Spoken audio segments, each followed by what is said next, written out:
Okay, اب لے کے آتے ہیں ہمارے ایک دوست ہیں جو ہندو سے مسلمان ہوئے تھے۔ السلام علیکم بھائی صاحب، حکم کریں، کیسے ہیں؟ خیریت سے ہیں بھائی وعلیکم صاحب؟ السلام یا علی مدد۔ یا علی مدد، یا علی مدد، وعلیکم خیریت سے ہیں آپ؟ السلام ٹھیک یا علی، ٹھاک ہیں؟ الحمدللہ الحمدللہ، سلامت رہیں، زندہ رہیں، بحق تھینک یو سر، فاطمۃ الزہرا علیہ السلام۔ بہت جی مہربانی آپ۔ اللہ یاری صاحب، وہ آج آپ کے لیے کچھ سوال لائے ہیں مخالفین کی طرف سے۔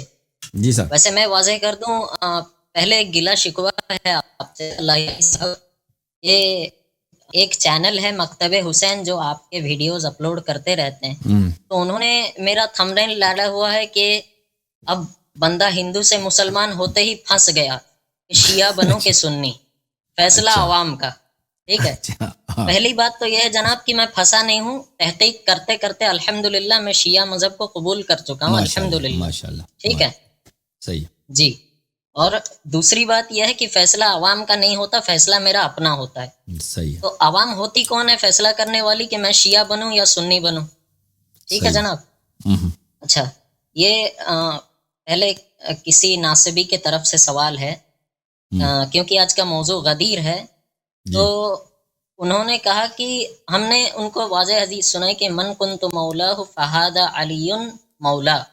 ٹھیک ہے، اب اس کے آگے بھی تو حدیث ہے کہ اللہم والی من والا وعادی من عادا وانصر من نصر وخذل من خذل۔ اس کے بعد دعائے ندبہ جو ہے اس میں یہ اتنے بھی الفاظ ہیں کہ من کنت انا نبیہ فعلی امیرہ، ایسا بھی الفاظ ہیں۔ جی سر۔ تو دعائے ندبہ میں بھی یہ الفاظ ہیں، لیکن انہوں نے کہا کہ نہیں جی، یہاں پہ مولا کا معنی جو ہے وہ صدیق ہے، صدیق یعنی دوست ہے۔ تو کی کیا مطلب یہ کریں گے؟ تو اس کے لیے دلیل ہونی چاہیے نا۔ دیکھیں، ہمیشہ کوئی شخص لفظ استعمال کرتا ہے تو ایک ہی معنوں میں استعمال کرتا ہے، ٹھیک ہے نا۔ اب آپ مثلا لفظ اردو لفظ میں کل ہے، کل کا لفظ، آپ جب اس کو محاورے میں استعمال کرتے ہیں نا، وہ کتاب لغت میں جب ڈکشنری میں دیکھیں تو کل کے دو معنی، کل یا گزرا مستقبل یا گزشتہ والا دن، وہ تو کتاب لغت میں ڈکشنری میں، لیکن استعمال میں کس طرح نہیں ہوتا۔ استعمال میں صرف ایک ہی معنوں میں استعمال کریں گے، اور جب استعمال کریں گے تو وہ دوسرا معنی وہ آپ کے ذہن میں نہیں ہوتا نا۔ میں آپ کو کہہ دیتا ہوں کل میں آپ کو کال کروں گا، تو جب میں نے کہہ دیا کہ کل آپ کو کال کر دوں گا، اور آپ نے سنا کہ میں نے یہ کہہ دیا، تو آپ کے ذہن بھی میرے ذہن میں بھی یہ ہے، آتا ہی نہیں کہ اس کے دو معنی ہیں یا تین معنی ہیں، وہ صرف باقی معنی سب جو ہیں وہ مح ہو جاتی ہیں، باقی سارے معنی ایسا کہ وہ ایک ہی معنوں میں استعمال ہوتا ہے، ٹھیک ہے نا۔ اب میں نے آپ سے کہہ دیا کہ کل ہم پارٹی گئے تھے، کل ہم کسی کھانا کھانے گئے تھے، کل ہم گئے تھے، تو آپ نے بھی سنا، میں نے بھی کہہ دیا، تو آپ کے ذہن میں تو یہ آتا ہی نہیں ہے کہ اس لفظ کے دو معنی ہو سکتے ہیں، اس نے کس معنوں میں استعمال کیا، ٹھیک ہے نا۔ وہ آپ کو بھی پتا ہے، مجھے بھی پتا ہے کہ ایک ہی معنی میں استعمال کیا، ایسا ہے کہ جیسا دوسرا کوئی اس لفظ کا معنی ہے ہی نہیں ہے۔ اسی طرح دوسرے جو الفاظ ہیں جس کے ایک سے زیادہ معنی ہیں، تو وہ جب استعمال کے وقت انسان استعمال کرتا ہے تو پتہ چل جاتا ہے محاورے والے کو کہ صرف اس نے، یعنی اس کے ذہن میں بھی نہیں آتا کہ دوسرے معنی بھی ہو سکتے ہیں۔ تو اب رسول پاک صلی اللہ علیہ وآلہ وسلم نے جو بولا ہے، من کنت مولا فعلی علیہ السلام مولا، میں یہ آپ کے دوست ہیں۔ دوست جو ہے نا، اس کے لیے دلیل ہونی چاہیے۔ یہاں پہ لفظ دوست مراد ہے، لفظ آقا مراد نہیں ہے، لفظ دوست مراد ہے۔ تو اس کی کوئی وجہ ہے نہیں۔ جماعت مخالفین سے ہم پوچھیں کہ آپ مثلا، میں جب کہتا ہوں نا کہ میں کل آؤں گا، تو یہ جو لفظ کل ہے یہ مستقبل والے دن کے لیے واضح ہے کہ آؤں گا، اس کی دلیل کیا آؤں گا، کہ میں نے مستقبل کا فعل استعمال کیا، یا میں نے کل آپ کو دیکھا تھا، کل یہ یسٹرڈے کے لیے، پچھلے والے دن کے لیے، دلیل کیا ہے، میں نے دیکھا تھا، ٹھیک ہے نا۔ تو اس سے پتہ چل جاتا ہے۔ اسی طرح اس کلام میں، کیونکہ کلام خود تفسیر کرتی ہے، کلام اپنے آپ کو تفسیر کرتی ہے کہ یہ کس معنی میں استعمال کیا ہے اور لوگوں نے کیا سمجھا ہے، اس کی دلیل ہونی چاہیے۔ دوستی کی کوئی دلیل نہیں ہے اس کے پاس ایک دلیل ہے، ان کے پاس، ہم بتائیں، بولیں کیا بولنا چاہتے ہیں؟ جی، اس کا جو واقعہ جو ہے کہ پہلے خداوند عالم نے جو ہے وہ آیت نازل کی کہ یا ایھا الرسول بلغ ما انزل الیک من ربک، تو یہ جو ہے وہ غدیر کے موقع پہ نازل ہوئی ہے۔ اور دوسری بات جو ہے، نبی صلی اللہ علیہ، مستری صاحب نے بھی اس پہ گفتگو کی تھی، تو مستری نے بھی کہا تھا کہ رسول اللہ نے پوچھا، یہ آیت کی تلاوت کی کہ وہ جو ازواج کے حوالے سے ہے نا کہ النبی اولا بالمؤمنین من انفسہم، اس آیت کی تلاوت کی۔ پھر رسول اللہ نے پوچھا، کیا میں تمہارے سے تمہارے نفسوں سے زیادہ میں تم پہ حق نہیں رکھتا؟ بالکل۔ تو پھر سب نے کہا بلا یا رسول اللہ۔ پھر رسول اللہ نے کہا کہ من کنت مولا فہذا علی مولا، اس کے بعد اللہ نے آیت نازل کی اسی غدیر دین کہ اليوم اکملت لکم دینکم واتممت علیکم نعمتی ورضیت لکم الاسلام دینا. یہ ہم لوگ کا شیعہ عقائد ہے. لیکن اگر اسی واقعے کو ہم اہل سنت کے کسی کتب سے ثابت کر دیں تو اللہ رحمت ہوگی ان کو دکھانے میں. میں یہ نوٹ کر لوں گا بخاری میں یا پھر کسی کتاب میں کتنے نمبر پہ ہے اور کتنے اس میں ہے. اگر آپ دکھا دیں تو انشاءاللہ نوٹ کر دوں گا. اور 2-4 سوال اور بھی ہیں. تو آپ کی خدمت میں عرض یہ ہے کہ اب کہتے ہیں نا کہ اب آپ نے بتا دیا کہ کیوں یہ لفظ معنی آقا کے معنوں میں، اس کے قرائن آپ نے دلائل آپ نے بتا دیا. اب دوستی کے معنوں میں ان کے پاس کوئی دلیل نہیں ہے. وہ صرف ایک کہانی لوگوں کو سناتے ہیں کہ صحابہ نے شکایت کیا تھا کہ بھئی امیر المومنین علیہ السلام سے ہماری رنجش ہے، انہوں نے کوئی ایسا کام کیا جس سے ہم رنجیدہ ہو گئے. تو رسول پاک صلی اللہ علیہ وسلم نے ان کی باتیں سنی، پھر امیر المومنین علیہ السلام کی باتیں سنی.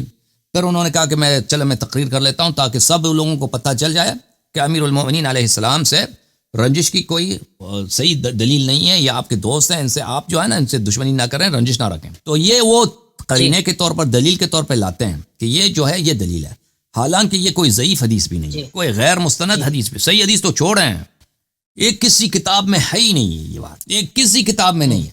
یہ ایک جھوٹ مشہور کرا دیا، سب زبانوں پہ چل رہا ہے. اب ہندوستان میں جائیں، پاکستان میں جائیں، جہاں بھی جماعت مخالفین کے کچھ لوگ وہ کہیں گے واقع غدیر، وہ کہیں گے یہ واقع تو یہ ہے، حالانکہ یہ سراسر جھوٹ ہے. اس طرح کچھ واقع ہے ہی نہیں، اس طرح کوئی حدیث ہے ہی نہیں. یہ ان کی ظلم دہ ہے، ان کی جو ہے ان کی جو ہے افتراء رسول اللہ صلی اللہ علیہ وسلم پر کہ ایک حدیث کو جھٹلانے کے لیے اور اسے جان چھڑانے کے لیے ایسے بڑی جھوٹ بناتے ہیں. جو واقعہ تھا شکایت کا وہ سنہ 8 ہجری کا ہے، وہ خطبہ غدیر سے اس کا کوئی تعلق ہی نہیں ہے. جی سر مزید بولیں. اوکے جی وہی میں بول رہا کہ یہ جو اس کا آیت کا شان نزول ہے وہ اہل سنت کے کس کتاب میں لکھا ہے؟ الیوم اکملت لکم دینکم. الیوم اکملت لکم دینکم، میں آپ کو دکھا دیتا ہوں یہ کس کتاب میں. الیوم اکملت پہلے جو ہے وہ اس سے پہلے جو ہے یا ایھا الرسول بلغ ما انزل الیک من ربک، اس کا بھی شان نزول اہل سنت کے کتاب سے. دیکھیں مجھے تو یقین ہے الحمدللہ مولا علی کے بلا فصل خلافت پہ، لیکن مخالفین کے لیے ہمیں کرنا ہے. جی آیت تبلیغ جو ہے ان کے مختلف کتب میں موجود ہے. ان کے کتاب ہے، میں آپ کی خدمت میں بھی پیش کرتا ہوں. یہ کئی صحابی سے مروی ہے اور میں آپ کی خدمت میں پیش کرتا ہوں کن صحابہ سے ایک حدیث مروی ہے. یہ صحابی مروی ہے زید بن ارقم سے مروی ہے، ابو سعید خدری سے مروی ہے، ابن عباس سے مروی ہے، جابر سے مروی ہے، ابو ہریرہ سے مروی ہے، اور ایک صحابی ہے کہ وہ عمرو بن قیس کے دادا تھے، ان کے جد تھے، ان سے مروی ہے. اور پھر ان لوگوں نے خود حضرت محمد ابن علی امام باقر علیہ السلام سے بھی اس روایت کو نقل کیا ہے کہ یہ آیت جو ہے غدیر خم میں رسول پاک صلی اللہ علیہ وآلہ وسلم پہ نازل ہوئی. اب میں اس کے ایک دو آپ کی خدمت میں پیش کرتا ہوں، باقی انشاءاللہ اس پہ مستقل تقریر کریں گے اس موضوع پر. یہ کتاب ہے تفسیر القرآن العظیم، ابن ادریس محمد کیا نام ہے اس کا، عبد الرحمن ابن محمد ابن ابی حاتم الرازی کی، جو بہت بڑے بلند پائے کے محدث بھی ہیں اور یہ جرح و تعدیل کے علم کے بہت ہی نہایت بلند پائے عالم دین ہیں. اور ان کے والد ابو حاتم الرازی بخاری اور مسلم کے زمانے کے تھے، یہ ایک نسل ان سے پیچھے ہیں، اور ان کے متعلق انہوں نے نقل کیا اپنے کتب میں. ان کی تعریف بہت زیادہ ہے، صاحب کرامات، مستجاب الدعوت، فلان فلان فلان تھے. یہ ان کی کتاب ہے تفسیر القرآن العظیم. اس کتاب کے مقدمے میں حافظ ابن عبد الرحمن ابن ابی حاتم الرازی خود کہتے ہیں کہ میں نے اس کتاب میں صرف ان احادیث کو لایا ہوں کہ ان کی صحت صحیح ہے. او بھائی کہاں چلے گئے ہمارے دوست ہیں نا، ایک ہی بھائی اس کو انہوں نے ایک ہی لنک کو کئی لوگوں کو دیا نا. چلیں کوئی بات کہ ابن ابی حاتم الرازی جو ہیں وہ انہوں نے ملتزم، جیسے بخاری نے کہا کہ میں صرف صحیح احادیث لاؤں گا، انہوں نے بھی صحیح احادیث لائی، اور انہوں نے کہا کہ میں اس حدیث کے شواہد اور توابع نہیں لاؤں گا. اچھا اس کتاب میں کتاب تفسیر ابن ابی حاتم میں ملاحظہ فرمائیے صفحہ نمبر 1172 میں بلغ ما انزل الیک من ربک، ابو سعید خدری سے روایت کرتے ہیں کہ ابو سعید خدری نے نزلت هذه الآية یا ایھا الرسول بلغ ما انزل الیک من ربک فی علی بن ابی طالب علیہ الصلوۃ والسلام. اس کا شان نزول کہاں پر ہے؟ اس کا شان نزول علی بن ابی طالب علیہ الصلوۃ والسلام کے لیے ہے. ٹھیک ہے نا. اچھا آپ کی خدمت میں مزید دکھائیں در منثور سے.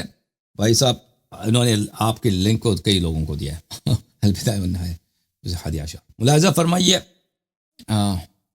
اسباب نزول القرآن واحدی نیسابوری کی کتاب ہے، یہاں پہ چھاپ دار الکتب العلمیہ صفحہ یہاں پر آپ کو لے کے چلتے ہیں صفحہ نمبر 204 میں حدیث نمبر 194، وہاں پہ یا ایھا الرسول بلغ ما انزل الیک من ربک یہ آیہ نمبر 194 حدیث نمبر 403 ہے. عن ابی سعید الخدری نزلت هذه الآية يا أيها الرسول بلغ ما أنزل إليك من ربك يوم غدير خم في علي بن ابی طالب رضی اللہ تعالی عنہ. یہ آیہ غدیر خم میں امیر المؤمنین علیہ الصلوۃ والسلام کی شان اقدس میں نازل ہوئی ہے. اچھا آپ کی خدمت میں عرض کریں کہ اس کے علاوہ میں ابن مسعود کا تفسیر لے کے ہوں در منثور، ابن مسعود کی بھی حدیث آپ کو دکھاؤں.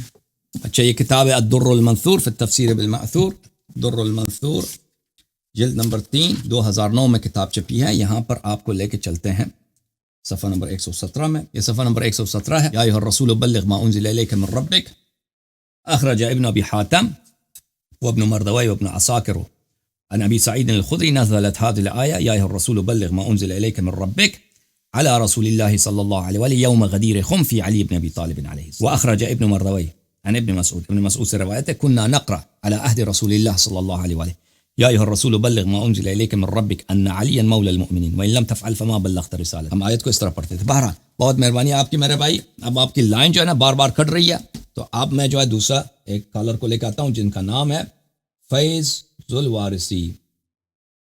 فیض بھائی آپ تیار ہو جائیں بھائی.